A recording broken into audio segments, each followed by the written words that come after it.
Shalom Bapak Ibu yang dikasihi oleh Tuhan Yesus Kristus. Perkenalkan, nama saya adalah Angela Mary Ciungau. Saya merupakan mahasiswa teologi yang sekolah di Sekolah Tinggi Filsafat Teologia Jakarta. Saat ini saya sedang menjalankan program kemitraan masyarakat kedua saya di Jemaat Karunia Ciputat. Bapak dan Ibu sekalian, bersyukur kita dapat bertemu di dalam ruang virtual ini. Saya akan bawakan renungan yang bertemakan melihat tanda akan masa depan. Pembacaan Alkitab kita pada hari ini diambil dari Kejadian pasal 41 ayat 25. Saya akan membacakannya untuk Bapak Ibu sekalian. Lalu kata Yusuf kepada Firaun, "Kedua mimpi tuanku Firaun itu sama.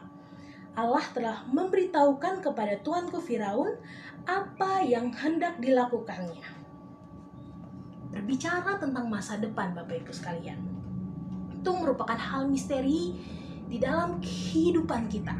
Kita bahkan tidak tahu apa yang akan terjadi keesokan hari, atau 1 jam ke depan saja kita tidak tahu apa yang akan terjadi. Konteks pembacaan kita pada hari ini berbicara tentang mimpi Firaun. Teori dari Sigmund Freud mengatakan bahwa mimpi adalah sebuah kondisi terjadinya suatu masalah yang belum dapat diselesaikan dalam kehidupan nyata. Dalam hal ini ingin dijelaskan bahwa mimpi dapat dijadikan sebagai salah satu sarana bagi manusia dalam memprediksikan konteks tertentu dalam kehidupan mereka. Konteks mimpi pada renungan kita hari ini merupakan salah satu cara Allah untuk menyampaikan pesan atau kehendaknya demi kesejahteraan manusia. Seperti pada mimpi Firaun, ia bermimpi 2 kali. Dalam mimpinya yang pertama, ia berdiri di tepi sungai Nil sambil melihat 7 ekor lembu yang gemuk badannya keluar dari sungai itu. Dan mereka memakan rumput yang berada di tepi sungai itu. Kemudian 7 ekor lembu yang bertubuh kurus memakan 7 ekor lembu yang gemuk badannya. Akan tetapi kondisi 7 ekor lembu yang kurus tadi tidak berubah sama sekali setelah memakan 7 ekor lembu yang berbadan gemuk tadi. Mimpi yang kedua, ia melihat 1 tangkai dengan 7 bulir gandum yang berisi dan baik rupanya. Selanjutnya dimakan oleh 7 bulir gandum yang kering dan kurus. Hal yang sama pun terjadi. Setelah memakan 7 bulir gandum yang berisi tersebut, tidak terjadi perubahan sama sekali pada 7 bulir gandum yang kering tadi. Keesokan harinya Firaun terbangun dengan perasaan gelisah. Gelisah ini merupakan hal yang wajar bagi manusia. Dalam kegelisahannya pada ayat ke-8, Firaun memanggil ahli dan semua orang berilmu di Mesir untuk membantunya dalam memahami arti mimpinya. Dari sini kita dapat melihat bahwa bermimpi dan mencari tahu arti dari mimpi pada saat itu bukan merupakan hal yang baru, merupakan hal yang lumrah dan bahkan sampai ada orang yang ahli. Akan tetapi semua orang pintar tersebut tidak dapat menjawab arti dari mimpi Firaun. Mendapati rajanya sedang bingung pada ayat ke-9 sampai 13, seorang juru minum mengingat pengalaman bermimpinya. Dapat kita lihat pada pasal 40. Di sana, saat dia ditahan bersama dengan Yusuf, dia bermimpi dan mimpinya diartikan oleh Yusuf dan menjadi kenyataan. Lalu dia menawarkan Yusuf kepada Firaun dan Firaun pun memanggil Yusuf. Lalu Yusuf menjelaskan arti mimpi dari Firaun. Katanya kepada Firaun, kedua mimpi tersebut adalah tanda dari Allah atas negeri Mesir yang akan terjadi di masa depan. Di masa depan Allah akan mendatangkan 7 tahun kelimpahan, lalu diikuti dengan 7 tahun masa kelaparan yang luar biasa. Seluruh negeri Mesir akan menjadi kering.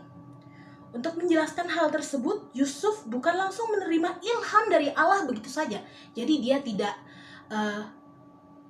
pada saat dia dipanggil, tiba-tiba, oh iya, aku mendapatkan suara dari Tuhan. Seperti itu.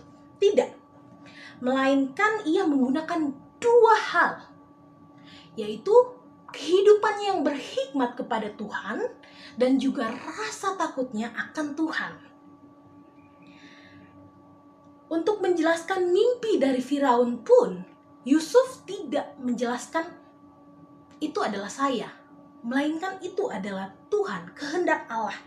Kita dapat lihat dari ayat 16 dan ayat 25. Yusuf memberitahukan kehendak Allah dan bukan kehendak dirinya sendiri.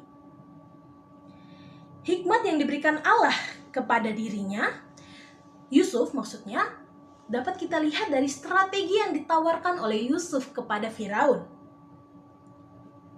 Kita lihat pada ayat 33 sampai 34. Di sini kita dapat belajar bahwa menjalani kehidupan kita itu membutuhkan kepekaan serta strategi yang sistematis agar tidak terlena di dalam realitas kehidupan.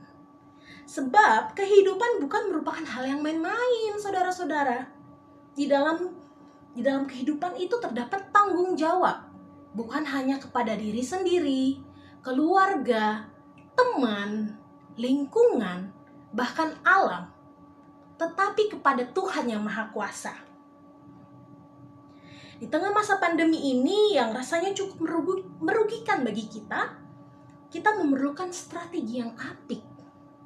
Dengan apa kita menyikapinya, menyiapkannya, yaitu dengan melihat secara seksama tanda-tanda yang diberikan oleh Allah. Sebab seperti yang dijelaskan sebelumnya, Allah menghadirkan tanda-tanda di dalam kehidupan kita itu dengan tujuan untuk kesejahteraan hidup kita. Oleh karena itu, periksalah hati kita.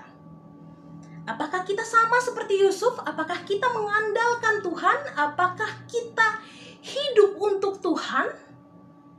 Atau kita hanya hidup untuk diri kita, kesenangan kita? Selain memeriksa diri, kita juga perlu untuk berdiam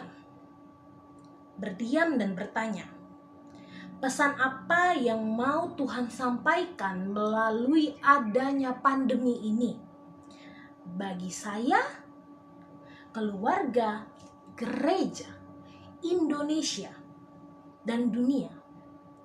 Bahkan tentang firman-Nya kita dapat mengerti, hanya dalam terang firman-Nya kita dapat mengerti makna di balik peristiwa mimpi Firaun tadi.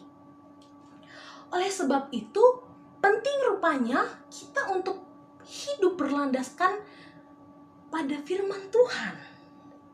Mari menggunakan pengalaman iman, pengetahuan dan rasa takut akan Tuhan untuk menghadapi hidup ini dan menyiapkan kehidupan kita di masa depan berikutnya.